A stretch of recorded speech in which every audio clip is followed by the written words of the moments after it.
시청자 여러분 안녕하십니까? 라이브 투데이 시작합니다. 도널드 트럼프 미국 대통령이 북한에 가할 군사 옵션이 완전히 준비되어 있다고 밝혔습니다. 또 그런 상황이 온다면 북한을 완전히 파괴시키게 될 것이라고 거듭 경고했습니다. 미 합참의장은 북한의 군사 태세에 변화는 없다고 밝혔습니다. 워싱턴에서 이승우 특파원입니다. 도널드 트럼프 대통령은 군사적 맞대응으로 위협하는 북한을 향해 군사 옵션이 완전히 준비되어 있다고 재차 경고했습니다. 트럼프 대통령은 현지 시간으로 26일 스페인 총리와의 정상회담 직후 기자회견에서 이것이 우선적 선택지는 아니라고 강조하면서 이같이 말했습니다. We are totally prepared for the second option, not a preferred option, but if we take that option, it will be devastating. I can tell you that, devastating for North Korea. That's called the military option. If we have to take it, we will. 트럼프 대통령은 또 북한 문제가 지난 25년간 제대로 다뤄졌어야 한다며 자신이 바로잡겠다고도 강조했습니다. 미국의 거듭된 경고에도 불구하고 북한이 전략 폭격기 격추 등 위협 발언의 수위를 높인 데 대한 압박의 메시지로 해석됩니다. 다만 현재까지 북한군의 특이 동향은 포착되지 않은 것으로 전해졌습니다. 조지프 덤포드 미 합참의장은 미 상원 군사위원회 청문회에서 긴장된 정치적 환경을 반영하는 북한의 군사적 활동은 보지 못했다고 밝혔습니다. 덤포드 합참의장은 그러면서도 북한이 핵탄두 탑재가 가능한 대륙간 탄도미사일을 보유하는 것은 아주 짧은 시간의 문제일 뿐이라며 그런 가정하에서 행동해야 한다고 우려를 표시했습니다. 또 북한이 핵 탑재 ICBM으로 미국 본토를 타격할 능력이 있고 의지도 있는 것으로 추정해야 한다고 강조했습니다. 워싱턴에서 연합뉴스 이승우입니다. 네, 미 행정부가 북한은행 10곳에 대해 무더기 제재를 가했습니다. 새로운 대북 제재 행정명령에 서명한 지 닷새 만인데요. 외국 금융기관의 대북 거래 차단을 위한 사전 조치로 보입니다. 워싱턴에서 강영도 특파원입니다. 미 재무부는 현지 시간으로 26일 북한 농업개발은행, 제1신용은행 등 8개 북한 은행을 제재 대상으로 지정했습니다. 이들 은행에 중국, 러시아, 홍콩, 리비아 지점 등에서 근무하는 북한인 26명도 제재 명단에 포함했습니다. 지난 21일 도널드 트럼프 대통령이 세컨더리 보이콧에 가까운 대북 독자 제재 행정명령에 서명한 지 닷새 만의 조치입니다. 앞선 대북 제재 행정명령을 이용해 조선중앙은행과 조선무역은행도 제재 대상에 올렸습니다. 미 재무부의 이번 북한은행 제재는 앞으로 외국 금융기관의 대북 거래 차단을 위한 사전 단계로 해석됩니다. 앞으로 이들 북한은행과 거래하는 외국 금융기관은 미국 금융망에 접근하지 못하게 하는 사실상의 세컨더리 보이콧을 시행하겠다는 겁니다. 스티븐 머누신 미 재무장관은 전 세계에서 북한은행과 이들 은행을 대신해 활동한 조력자들을 겨냥한 조치라며 북한을 완전히 고립화하려는 전략을 한 단계 진전시킬 것이라고 말했습니다. 미 재무부는 유엔 안보리의 새 대북 제재 결의안 2375호를 완수하기 위한 것이라고 밝혔습니다. 트럼프 행정부는 지난 1월 출범 이후 지금까지 5차례에 걸쳐 33개 기관과 48명을 대북 제재 대상으로 지정했습니다. 워싱턴에서 연합뉴스 강영두입니다. 북한의 대미 외교 핵심 실무자인 최선희 외무성 북미국장이 러시아 모스크바에 도착했습니다. 항공편으로 평양에서 러시아 극동 블라디보스토크에 도착한 최 국장은 현지 시간 26일 오후 모스크바 브누코프 국제공항에서 주 러시아 북한 대사관이 마련한 차량으로 모처로 이동했습니다. 최 국장은 모스크바에서 올레그 부르미스트로프 러시아 외무부 특임 대사와 만나 북미 간 강경 대결로 고조된 한반도 위기 해결 방안에 대해 논의할 예정입니다.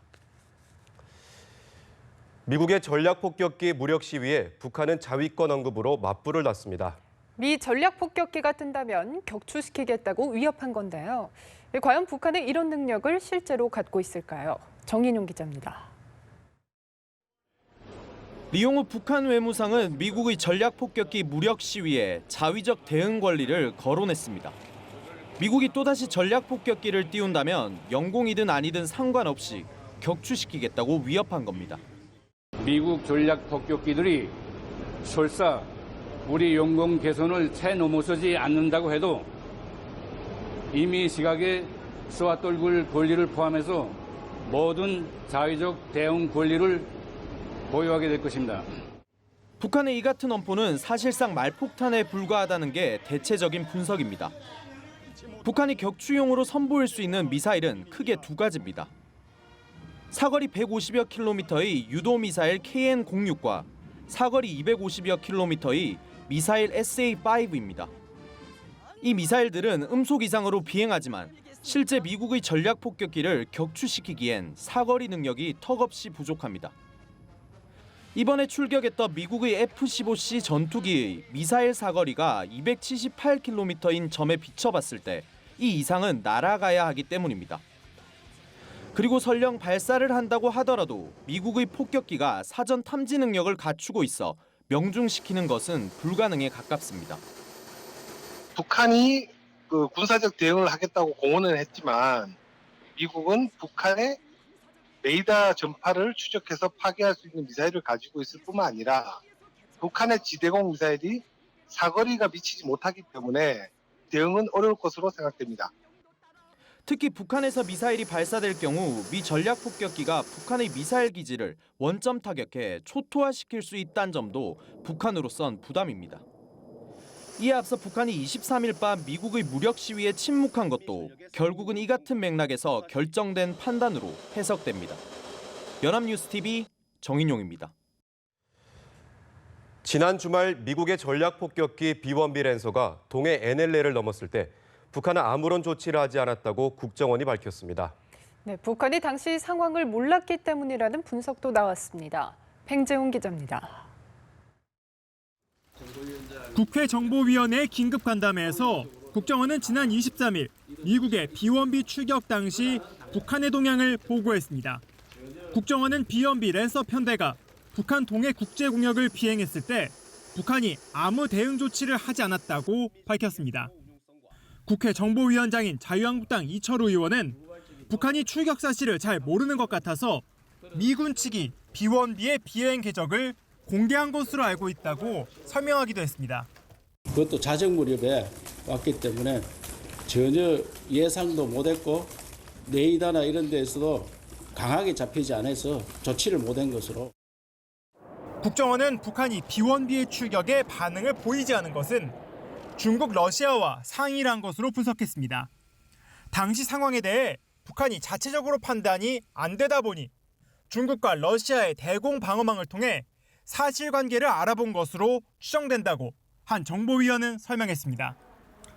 북한은 또 B-1B 출격의 대응 조치로 황해도에 있는 비행기를 동쪽으로 이동시키고 초계 비행을 실시한 것으로 알려졌습니다. 국정원은 북한의 10월 추가 미사일 도발 가능성도 있다고 전망했습니다. 어느 정도의 또 몇천 킬로의 이런 것까지는 알 수 없으나 상당히 경계는 하고 있다. 그 정도 보고하고 있습니다. 이 밖에 국정원은 지난 23일 북한에서 발생한 지진에 대해 자연지진으로 발표했는데 6차 핵실험 영향도 배제할 수 없다고 말했다고 복수의 정보위원이 전했습니다. 연합뉴스TV 팽재용입니다. 문재인 대통령은 14 남북 정상선언 10주년 기념식에 참석했습니다. 네, 문재인 대통령은 김정은 북한 노동당 위원장을 향해 도발을 멈추고 14선언의 정신으로 돌아오라고 촉구했습니다. 성승환 기자입니다. 문재인 대통령은 14 공동선언이 한반도에서 전쟁을 막고 평화를 정착시키는 남북 간의 합의였다고 평가했습니다. 14 정상선언은 한반도의 평화지도였습니다. 한반도에서 전쟁과 반목의 역사를 걷어내고 평화와 공동번영의 새로운 지도를 그려나가자는 남북의 공동선언이었습니다. 그러면서 14선언은 박정희 대통령 때부터 이어진 남북관계 개선 노력의 결과물이라고 평가했습니다. 이어 지난 10년간 남북관계가 완전히 단절돼 안타깝다며 김정은 위원장에 이제라도 14선언의 정신으로 돌아오라고 촉구했습니다. 김정은 위원장과 북한 당국에 촉구합니다. 핵과 미사일 도발을 멈추고 14 정상선언의 정신으로 돌아오기 바랍니다. 남과 북이 함께 14 정상선언이 여전히 유효함을 선언할 수 있기를 바랍니다. 문 대통령은 북한의 핵 포기를 촉구하며 제재의 목표는 결국 평화적 해결임을 재차 강조했습니다. 14정상선언 합의 중 많은 것은 지금도 이행 가능한 것들입니다. 무엇보다 이산가족 상봉은 더 이상 늦출 수 없습니다. 문 대통령은 14선언 이행을 통해 노무현 대통령은 국민들의 가슴속에 영원히 살아계실 것이라며 그리움을 전했습니다. 한편 기념식에는 한명숙 전 총리가 참석해 출소 후 공식 석상에서 처음으로 문 대통령과 만남을 가졌습니다. 연합뉴스TV 성수환입니다. 더불어민주당과 정부는 다음 달에 열리는 중국 공산당 19차 전국 대표대회에 민주당 박병석 의원을 단장으로 하는 대표단을 파견하기로 하고 중국 측과 일정을 협의 중입니다. 대표단 방문이 성사되면 사드 보복과 북핵, 한중 정상회담 문제가 논의될 것으로 보입니다. 박병석 의원은 문재인 정부 출범 직후 중국의 1대1로 국제협력 정상포럼에 참석해 시진핑 중국 국가주석을 예방한 바 있습니다. 문재인 대통령은 오늘 여야 대표를 청와대로 초청해 안보 현안을 논의합니다. 자유한국당 홍준표 대표는 양자회담을 요구하며 불참을 통보해 이번에도 4당 대표 회담으로 진행되게 됐습니다. 이경희 기자입니다. 문재인 대통령과 여야 대표의 회동은 청와대 상춘제에서 만찬을 겸해 진행됩니다. 최근 세 단장을 마친 상춘제에서 처음 손님을 맞는 것으로 첫 번째 귀빈으로 맞고 싶다는 문 대통령의 지시가 있었다고 청와대는 설명했습니다. 당초 원내대표까지 함께하는 자리로 추진했지만 산만해질 수 있다는 야권 일각의 지적을 받아들여 대표 회동으로 범위를 좁혔고 의제도 초당적 안보 대응에 초점을 맞췄습니다. 민주당과 국민의당, 바른정당, 정의당은 참석 의사를 밝혔지만 자유한국당 홍준표 대표는 끝내 불참을 통보해 이번에도 온전한 회동은 어렵게 됐습니다. 안보에는 여야가 따로 없습니다.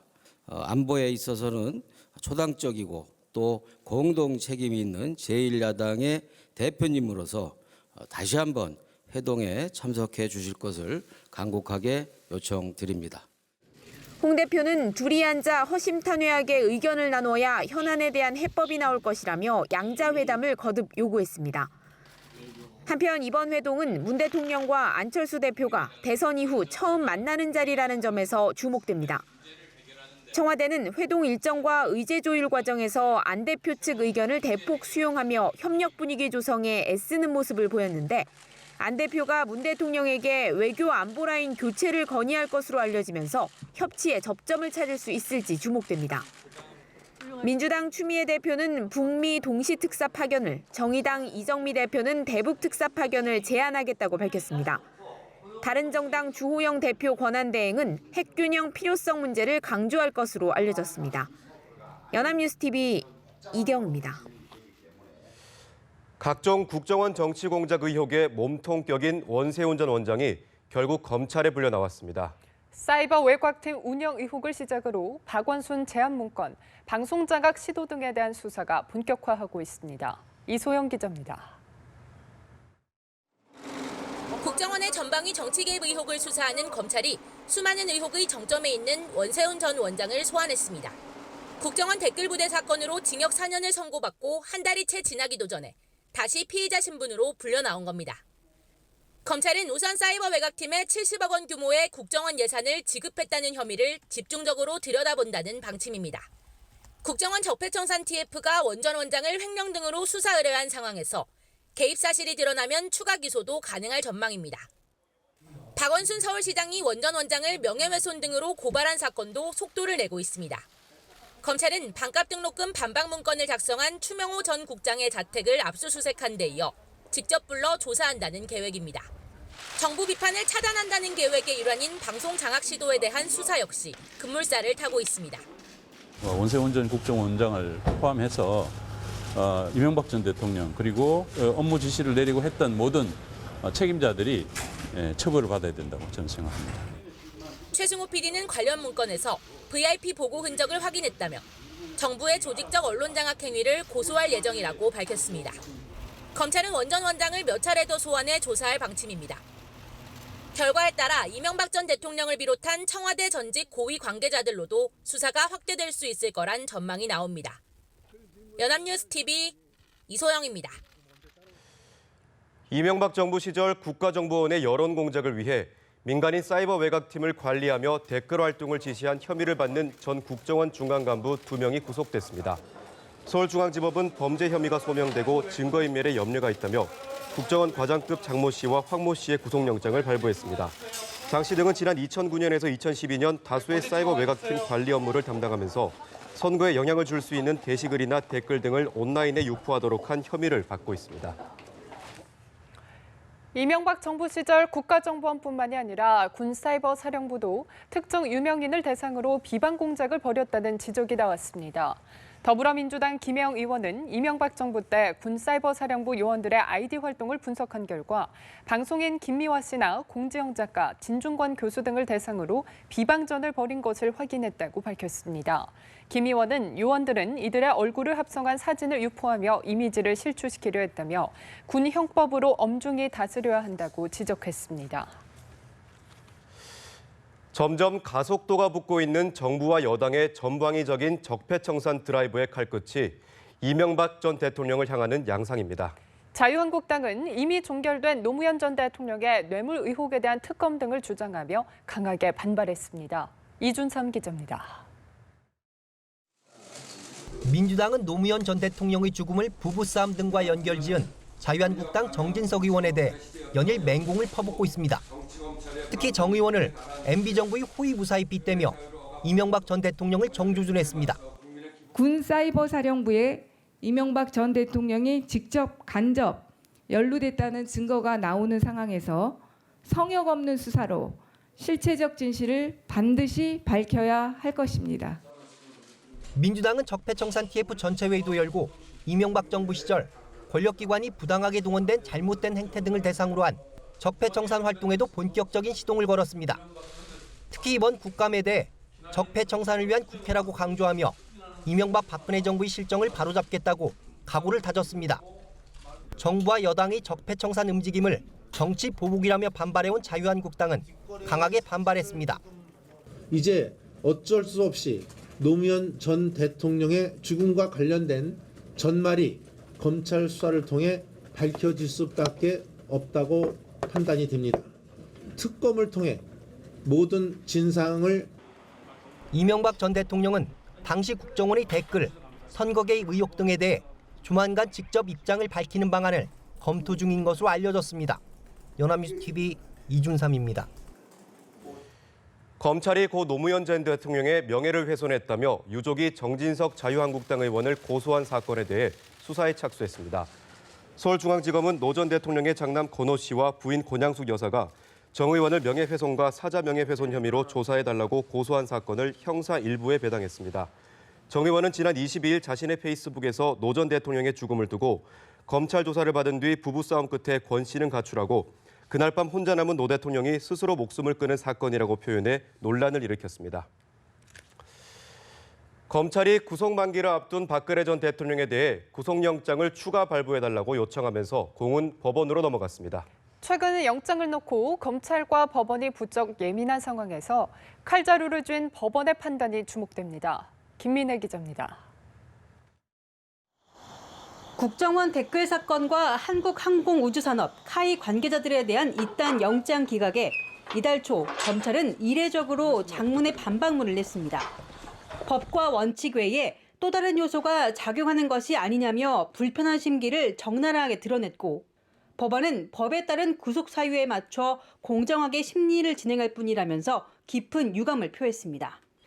계속된 관련자들의 영장 심사에서도 법원의 판단은 갈렸습니다.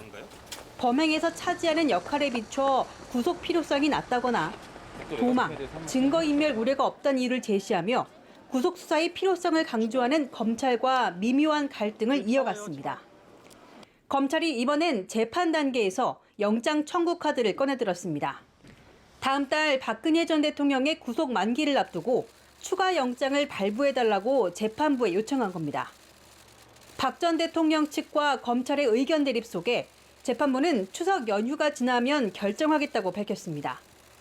법원 관계자는 재판에서 영장 청구 당시 빠졌던 혐의에 대해 검찰이 영장을 발부해달라고 요청하는 일은 종종 있다고 말했습니다. 증거인멸 우려 등 구속 상태에서 심리할 필요성이 있는지가 쟁점이 될 전망 속에 박 전 대통령이 국정농단의 정점으로 의심받는 현 사회적 분위기를 무시할 수는 없을 거란 관측도 나옵니다. 연합뉴스TV 김민혜입니다. 가수 고 김광석 씨의 외동딸 사망 사건을 재수사하는 경찰이 오늘 고발장을 제출한 친형을 불러 조사합니다. 네, 김 씨는 김광석 씨의 부인 서혜순 씨를 유기치사와 사기 혐의로 고발했는데요. 10년 만에 재수사가 속도를 내고 있습니다. 배삼진 기자입니다. 경찰이 고 김광석 씨의 딸 서현양의 사망 사건과 관련해 김 씨의 형인 김광복 씨를 소환합니다. 경찰은 수요일 오후 1시 김 씨를 서울지방경찰청 광역수사대로 불러 조사할 예정이라고 밝혔습니다. 앞서 김 씨와 이상호 고발뉴스 기자 등은 지난 22일 김광석 씨의 아내 서혜순 씨를 검찰에 고발했습니다. 김 씨 등은 서 씨가 서현양을 죽게 만들었고 딸의 사망을 숨긴 채 저작권 소송을 종료시킨 부분에 대해 의심하고 있습니다. 서현양은 2007년 12월 23일 새벽 경기도 용인에 있는 자택에서 쓰러진 뒤 병원으로 옮겼지만 숨졌습니다. 김 씨는 고발장을 통해 서현양이 급성 폐렴으로 끝내 사망할 정도로 심하게 아팠음에도 서 씨는 119에 신고를 뒤늦게 했다고 주장했습니다. 당시 경찰은 외상이 없고 사망 전부터 감기 증상으로 치료를 받았다는 진료 기록부 등을 토대로 범죄 혐의점이 없다며 사건을 종결했습니다. 이후 서 씨는 딸이 숨진 사실을 가족들에게 알리지 않고 이듬해 10월 대법원에서 딸의 저작권과 저작 인접권을 인정받았습니다. 서 씨는 이런 의혹과 관련해 국가인권위원회에 억울함을 호소하는 진정을 제출했고 법적 소송도 준비 중인 것으로 알려졌습니다. 경찰은 서현양 사망 당시 출동한 경찰과 소방관 등도 참고인으로 조사한 뒤 서 씨를 소환할 계획입니다. 연합뉴스TV 배삼진입니다. 민족대명절인 추석 연휴를 앞두고 경북 영천의 야생조류 분변에서 조류 인플루엔자 AI 바이러스가 검출됐습니다. 네, 정부는 전국 가금 농가에 철새 주의 단계를 발령하고 방역 조치에 돌입했습니다. 정선미 기자입니다. 10일간의 추석 황금 연휴를 앞두고 조류 인플루엔자 AI 비상이 걸렸습니다. 농림축산식품부는 경북 영천 지역의 야생 조류 분변에서 AI 바이러스가 검출됐다고 밝혔습니다. 이번에 검출된 바이러스는 H7N7형으로 확인됐습니다. 현재 유전자 검사가 진행 중이며 고병어성 여부는 이번 주 확정될 예정입니다. 농식품부 관계자는 지금까지 국내에서 검출된 H7N7형 AI는 모두 저병어성 바이러스였다며 고병어성 가능성은 낮다고 추정했습니다. 하지만 만약의 상황에 대비해 시료 채취 지점 반경 10km 이내를 방역 지역으로 설정하고 가금류 이동 제한 등 방역 조치를 시행하기로 했습니다. 이 지역에는 가금류 사용 농가 134가구가 있으며 닭과 오리 등 38만여 마리를 키우는 것으로 알려졌습니다. 또 철새 정보 알림 시스템을 통해 철새 주의 단계를 발령했습니다. 이에 따라 가금류 농가는 철새 도래지 출입 자제, 축사 내외벽 그물망 정비 등 차단 방역을 철저히 해야 합니다. 정부는 지자체에 철새 도래지 차단 방역과 현수막 설치 등 홍보를 강화해달라고 당부했습니다. 연합뉴스TV 정선미입니다. 오늘은 전국 곳곳에 가을비가 내립니다. 비가 내리면서 요 며칠 기승을 부렸던 늦더위도 누그러지겠습니다. 네, 자세한 날씨는 기상캐스터 연결해서 알아보겠습니다. 김준 캐스터. 네, 오늘 수도권은 오전까지 산발적으로 빗방울만 떨어지다 이내 그치겠지만 그 밖에 전국은 오후까지 비가 내리겠고요. 또 바람 불며 선선한 날씨가 보이겠습니다. 비는 남부지방에서 벼락과 돌풍을 동반해 다소 강하게 내리겠습니다. 앞으로 경남과 경북 동해안에 최고 70mm, 강원 영동과 경북 남부 내륙에 최고 60, 그 밖에 영서와 충청 이남지방은 5에서 30mm가량 내리겠습니다. 비구름 뒤에는 찬 공기가 대기 중이어서요. 기온이 점점 떨어질 겁니다. 오늘은 서울 기온이 28도로 선선한 정도겠지만 내일부터는 급격히 쌀쌀해집니다. 내일 24도, 금요일과 토요일에는 22도까지 내려갑니다. 아침 기온도 서울은 10도 안팎, 강원 산지는 0도 안팎까지 떨어지겠습니다. 기온 변화에 건강 관리를 잘 해주셔야겠습니다. 오늘 서울 경기 지역은 대체로 흐리겠고요. 그 밖의 지역은 비가 오다가 오후에 서쪽 지방부터 그치겠습니다. 단 일부 동해안은 내일 아침까지 이어지겠습니다. 낮 기온은 서울이 28도, 전주 23도, 대구 21도로 어제보다 3에서 최고 8도가량 떨어지겠습니다. 모든 해안에는 강풍이 불겠고요. 동해상 물결이 거세겠습니다. 내일부터 주말과 휴일까지는 맑다가 다음 주 월요일에는 또 한 차례 전국에 비가 내릴 걸로 예상됩니다. 지금까지 날씨 안드렸습니다.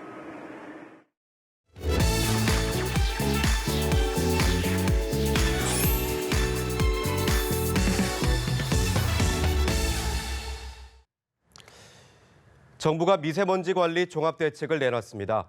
문재인 정부의 임기인 2022년까지 7조 2천억 원을 들여 미세먼지 나쁨 일수를 70% 줄이겠다고 자신했습니다. 특단, 획기적, 전방위정 등의 수식어를 붙여가며 강한 의지를 드러냈습니다. 이재동 기자입니다. 정부는 우선 미세먼지의 주범으로 꼽히는 30년 이상 노후석탄 화력발전소 7기를 2022년까지 없애겠다고 밝혔습니다. 공정률이 낮은 발전소는 LNG 등 친환경 연료로 바꾸고 다른 석탄 발전소도 배출 허용 기준을 2배 높이겠다고 설명했습니다. 수도권에서만 시행되고 있는 대기 오염물질 배출 총량제를 전국으로 확대하고 석유와 제철 공장 등은 배출 허용 기준이 더욱 강화됩니다. 221만 대에 달하는 오래된 경유차는 퇴출하고 어린이 통학 차량은 LPG 등 친환경차로 교체합니다. 어린이와 노인 등 미세먼지 민감 계층의 보호 대책도 나왔습니다. 내후년까지 모든 초중고교에 실내 체육시설이 설치되고 어린이집과 유치원, 요양시설 등이 밀집된 지역은 노후 경유차의 출입을 제한하기로 했습니다. 정부는 이 같은 대책 등을 실행하기 위해 2022년까지 7조 2천억 원의 예산을 투입할 것이라고 밝혔습니다. 지난해 우리나라 하늘은 열흘 중 7일이 미세먼지에 뒤덮였는데 이를 70% 줄여 적어도 열흘 중 8일은 깨끗한 하늘을 볼 수 있게 하는 것이 정부의 목표입니다. 사시사철 신나게 뛰어노는 맑은 대한민국을 원하지 않습니까?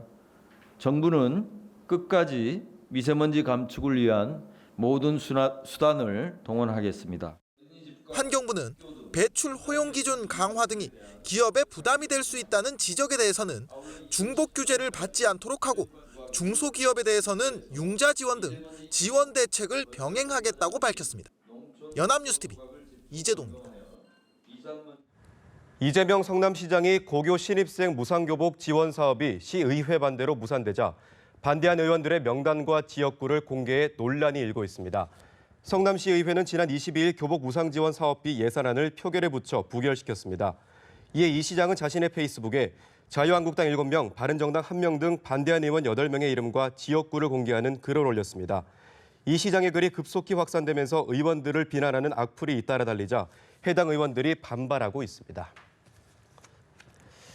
장애인 특수학교가 한 곳도 없는 서울 8개 자치구에 특수학교 설립이 본격적으로 추진됩니다. 조희연 서울시 교육감은 어제 서울시 교육청에서 기자회견을 열고 이런 내용의 공립특수학교 신설 지속적 확대 방안을 발표했습니다. 조 교육감은 장애 학생이 교육받을 권리를 침해당하지 않도록 법이 정한 원칙과 절차에 따라 특수학교 설립을 지속해서 추진하겠다고 말했습니다. 특수학교가 없는 자치구에 사는 특수교육 대상 학생은 서울 내 전체 대상 학생의 약 22%인 2,800여 명으로 교육청은 일반 학교 안의 특수학급도 함께 늘리기로 했습니다. 신용등급이 낮은 사람들을 모집해 위조 서류로 수십억 원을 대출받은 뒤 가로채거나 수수료를 챙긴 일당이 경찰에 붙잡혔습니다. 신용카드 돌려받기로 신용등급을 높인 뒤 은행 대출을 받는 수법을 썼습니다. 백도인 기자가 취재했습니다. 지난해 말 신용등급이 낮아 대출을 받기 어려웠던 박모 씨에게 평소 알고 지내던 40살 김모 씨가 접근했습니다. 그리고는 신용카드 돌려막기를 통해 거액을 대출받게 해주겠다고 꼬드겼습니다. 위조한 서류로 10여 장의 신용카드를 발급받게 해준 김 씨는 카드 돌려막기로 신용등급이 올라가자 박 씨 이름으로 8천만 원을 대출받아 그대로 달아났습니다. 첫 달만 원금하고 이자 내고 그 후에 개인회생하면은 아무 지장이 없다. 이런 세세한 설명까지 다 해주다 보니까는 맡기게 된 거죠. 일부 저신용자에게는 대출받은 금액의 30%를 수수료로 챙기는 방법을 썼습니다. 개인 회생 절차를 밟으면 카드 연체료와 대출금을 갚지 않아도 된다고 안심시키기도 했습니다. 김 씨 일당이 이런 수법으로 2015년부터 최근까지 대출받은 돈은 38억 원이나 됩니다. 모든 처벌은 우리가 받고 당신들은 명의만 빌려준다고 주장을 했습니다. 하지만 이 명의 대여자들도 그 사기범으로 전원 처벌을 하게 되었습니다. 이들은 수수료 등으로 챙긴 15억 원을 고가의 외제차 구매와 도박 자금 등으로 탕진했습니다. 경찰은 김 씨 등 6명을 구속했으며 사기인 줄 알면서도 이들에게 대출을 의뢰한 37명도 불구속 입건했습니다. 연합뉴스 백도인입니다. 차량 수리를 맡기면 나오는 청구서에는 부품값 외에 공인비도 들어가 있습니다. 공인비가 오르면 전체 수리비도 당연히 올라가는데요. 독일산 수입차 벤츠의 딜러사들이 담합해 공임을 인상했다가 적발됐습니다. 특히 이 담합을 지시한 것은 벤츠코리아였습니다. 김보윤 기자입니다. 지난 2009년 메르세데스 벤츠 코리아 관계자는 자사 자동차를 일선에서 파는 딜러사 관계자들을 불러 모았습니다. 이들이 모인 이유는 수리비 때문이었습니다. 당시 딜러사들이 애프터 서비스 부문에서 적자를 보고 있다며 수익률 보전을 요청해온 겁니다. 이들은 정기 점검이나 일반 수리에 적용되는 시간당 공임을 건드리기로 했습니다. 넉 달 뒤 벤츠코리아는 시간당 공임의 인상률과 시기를 정해줬고 8개 딜러사는 이에 따라 공임비를 15% 가까이 올렸습니다. 메르세데스 벤츠 코리아의 주도하에 딜러사들이 담합을 한 겁니다. 공정위는 AS 부문의 적자를 소비자에게 전가했다고 보고 담합을 계획한 벤츠 코리아와 이를 실행한 딜러사에 과징금 총 18억 원을 부과했습니다. 자기들이 수차례 모여가지고 수익률을 벤츠 코리아한테 먼저 요청을 한 다음에 벤츠 코리아에서 수익률도 정해주고 인상 시점도 정해주고 가격 금액도 정해주고 이렇게 해서 또 딜러들 간에도 의사가 합치가 됐던 겁니다. 벤츠코리아는 그러나 권장 공임 가격을 제시했을 뿐 실제 소비자 가격은 개별 딜러사가 자유롭게 결정했다고 반박했습니다. 또 벤츠코리아는 오히려 공임 인상에 부정적이었다며 상위 법원의 항소에 입증하겠다고 덧붙였습니다. 연합뉴스 TV 김보윤입니다. 네, 추석 연휴 시작이 이제 사흘 앞으로 다가왔습니다. 이번 연휴는 장장 열흘 동안 이어지면서 이전 연휴와는 달리 교통량이 분산될 것으로 보이는데요. 귀성길은 추석 하루 전인 3일 오전에, 귀경길은 추석 당일인 4일 오후가 가장 혼잡할 것으로 예상되고 있습니다. 김종성 기자입니다. 이번 추석 연휴는 열흘까지 쉴 수 있어 교통량이 평소 연휴 때보다 분산될 것으로 보입니다. 특히 3일 0시부터 5일 자정까지는 고속도로 통행료를 납부하지 않아도 됩니다. 도로가 가장 북적일 것으로 예상되는 날은 귀성의 경우 3일, 귀경은 4일입니다. 장거리 운전은 아니더라도 도로가 복잡한 만큼 참고하시기 바랍니다. 오전과 오후, 언제 더 막힐지 세부적으로 살펴보겠습니다. 귀성은 추석 하루 전인 3일 오전이 가장 혼잡할 것이란 예측이 나왔습니다. 다음으로는 추석 당일인 4일 오전, 3일 오후 순으로 도로가 복잡할 전망입니다. 귀경은 추석 당일 오후가 가장 붐비고 다음 날인 5일 오후, 6일 오후 순으로 밀릴 것으로 관측됩니다. 연휴 기간 서울을 기점으로 평균 예상 소요 시간은 대전은 3시간 10분, 강릉 3시간 20분, 부산은 6시간, 광주 5시간 10분, 대구도 5시간 10분입니다. 각 지역에서 서울까지 걸리는 시간은 대전이 3시간 30분, 강릉은 3시간 40분, 부산은 7시간 20분, 광주가 5시간 40분입니다. 지방을 오가지 않고 서울 경기권에서 이동하시는 분들도 많은데요. 추석 당일을 포함해서 앞뒤 휴일이 차량 이동이 특히 많을 전망입니다. 교통당국은 고속도로 혼잡에 대비해서 우회 도로로 차량들을 유도할 계획도 세웠습니다. 국도나 지방도로로 차량들을 안내하거나 임시 갓길 차도를 운영할 방침입니다. 막힌 도로 위에서 답답하다고 무작정 버스 전용 차로로 달리는 분들도 있는데요. 벌점 30점은 물론 승용차의 경우 6만 원의 범칙금이 부과되니 주의해야 합니다. 연휴 전날인 29일 금요일에는 경부선 한남에서 오산, 연휴 첫날부터 연휴가 끝난 뒤인 월요일까지 경부선 한남에서 신탄진, 영동선 신갈에서 여주 구간에서 버스 전용 차로제가 운영됩니다. 특히 2일부터 6일 사이에 이 버스 전용 차로제가 다음 날 새벽 1시까지 평소보다 4시간 길게 운영된다는 점도 참고하시기 바랍니다. 연합뉴스TV 김종상입니다. 부정청탁금지법, 일명 김영란법이 시행된 지 약 1년이 지났습니다. 이번 추석은 김영란법 시행 이후 처음으로 맞는 추석인데요. 추석 선물을 준비할 때 어떤 부분을 주의해야 하는지 정선미 기자가 전해드립니다. 설레는 마음으로 추석 선물을 고르는 사람들. 하지만 선물을 사기 전 청탁금지법을 한 번 더 생각하게 됩니다. 선물 같은 경우에는 아무래도 김영란법 때문에 좀 가성비 가격이 좀 정해져 있기 때문에. 하지만 5만 원 이상 선물이 무조건 금지된 건 아닙니다. 선물을 받는 사람이 공직자가 아니면 청탁금지법 적용 대상이 아니기 때문입니다. 즉 공직자가 아닌 친지나 이웃, 친구, 연인 등과는 금액과 상관없이 선물을 주고받을 수 있습니다. 공직자가 아닌 가족 등에게 주는 선물도 마찬가지입니다. 공직자에게 주는 선물이라도 상급자가 하급자에게 주는 선물, 동창회나 친목회에서 주는 선물, 친족이 주는 선물은 예외적으로 금액 제한이 없습니다. 친구 등이 직무 관련성이 없는 공직자에게 줄 경우 100만 원 이하 선물도 가능합니다. 하지만 5만 원 이하 선물도 주고받을 수 없는 경우도 있습니다. 인허가 신청이나 고소 고발한 사람이 담당 공직자에게 주는 선물, 학부모가 담임 선생님에게 주는 선물 등이 이에 해당합니다. 국민권익위는 5만 원 이상 선물이 가능한 경우도 상당수라며 이번 추석에는 농축어업인들에게 힘이 될 수 있도록 우리 농축수산물을 많이 주고받길 바란다고 밝혔습니다.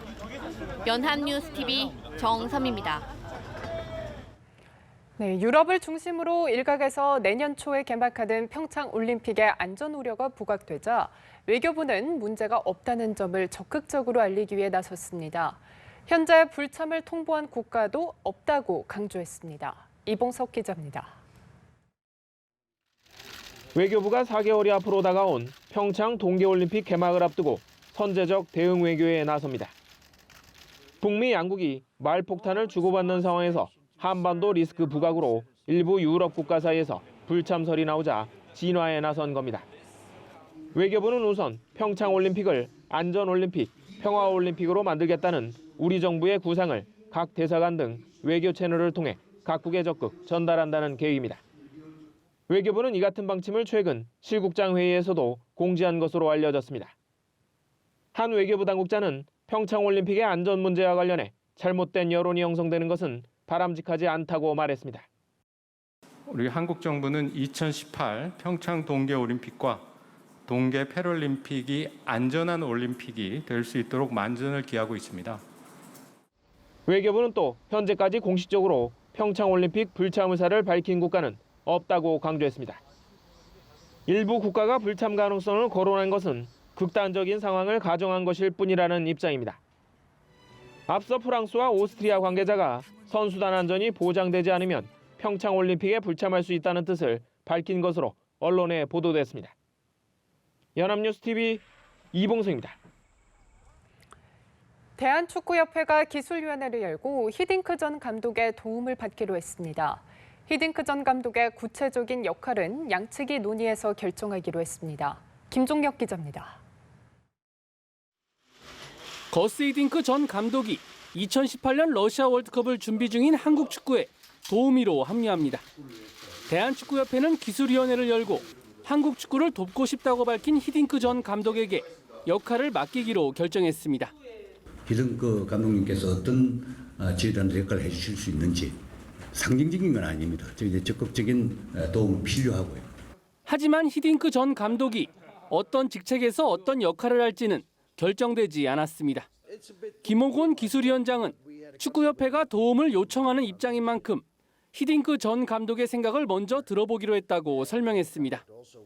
축구협회는 축구대표팀과 러시아의 평가전이 벌어지는 다음 달 모스크바에서 히딩크 전 감독과 대화를 나눈다는 계획입니다. 월드컵도 여러 차례 나가셨고 경험이 많기 때문에 과정이 좀 매끄럽지는 서로 못했지만은 일단은 그런 마음을 가지고 계시다는 것을 저희들의 안 이상은 좋은 도움을 받으려고 생각하고 있습니다. 한편 내년 자카르타 아시안게임 대표팀을 이끌 감독으로는 김봉길 전 인천 유나이티드 감독이 선임됐습니다.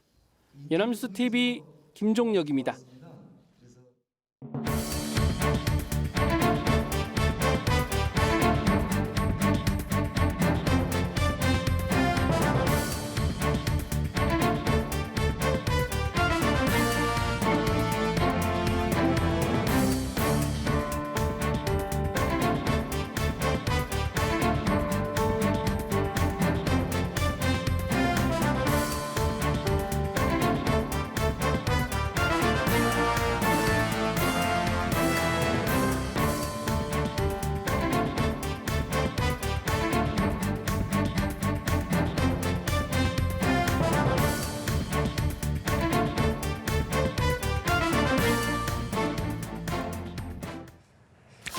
하루의 주 일정을 미리 살펴보는 보도국 AMPM입니다.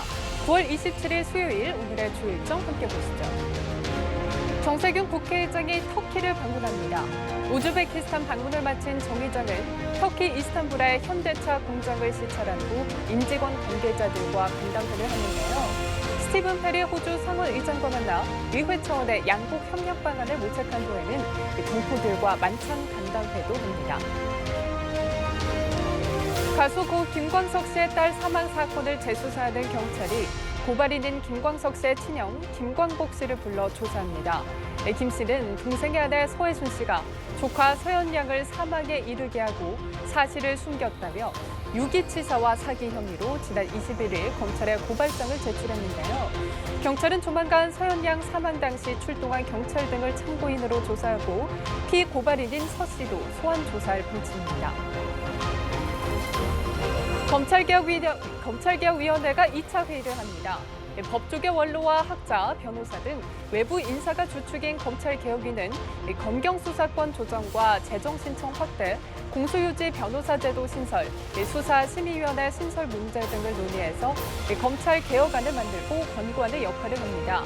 오늘 회의에서는 구체적인 안건과 심의 우선순위 등을 논의할 예정입니다. 문재인 대통령은 여야 대표를 청와대로 초청해 만찬을 함께합니다. 북핵 위협 등 외교 안보 문제를 비롯해서 각종 현안에 대한 초당적 협력 방안을 논의할 예정입니다. 하지만 한국당 홍준표 대표가 보여주기식 정치쇼라며 불참 의사를 밝히면서 민주당 추미애 대표와 국민의당 안철수 대표, 바른정당 주호영 대표 권한 대행, 정의당 이정미 대표 이렇게 4당 대표만 참석할 가능성이 큽니다. 오늘 주목할 일정은 여기까지입니다. 지금까지 보도국 AMPM이었습니다.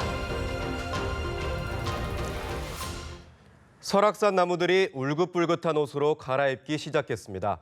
단풍이 물들면서 겨울이 머지않아 보이자 설악산 국립공원은 겨울채비로 분주해졌습니다. 보도에 이혜용 기자입니다. 빨간 물감을 뿌려놓은 듯한 단풍이 등산객들의 눈길을 사로잡습니다. 대청봉 정상에서 시작된 단풍은 현재 공룡 능선과 마등령까지 붉게 물들이고 있습니다. 매년 이때 오는데요. 첫 단풍인데 굉장히 예쁘게 물들었네요. 저는 이렇게 많이 들을 줄 몰랐거든요. 올해 설악산 첫 단풍은 지난해보다 나흘 빠른 지난 22일 시작됐습니다. 일교차가 커지고 올해는 일조량도 풍부해 여느 때보다 일찍 단풍이 시작된 겁니다. 설악산은 다음 달 중순 단풍이 절정에 이를 것으로 보입니다. 단풍이 시작되자마자 한쪽에서는 월동 채비가 한창 헬기로 겨울을 나는 데 필요한 비상 물품을 공수합니다. 단풍이 하루가 다르게 산 아래로 내려가면 설악산은 금세 겨울로 넘어가기 때문입니다. 설악산은 지금으로부터 한 달 정도가 지나면 하얀 첫눈이 내릴 것으로 보입니다. 동절기를 위해 저희들이 탐방로나 시설물 안전점검을 하고 있고요. 특히 대피소에는 비상물품을 항공기로 실어 나르는 등 동절기 날기에 만반의 준비를 하고 있습니다. 예년보다 단풍이 일찍 시작되면서 겨울 채비를 하는 국립공원 관리공단 직원들의 손놀림도 바빠지고 있습니다. 연합뉴스 이혜용입니다. 이상으로 라이브 투데이 마칩니다. 함께해 주신 여러분 고맙습니다.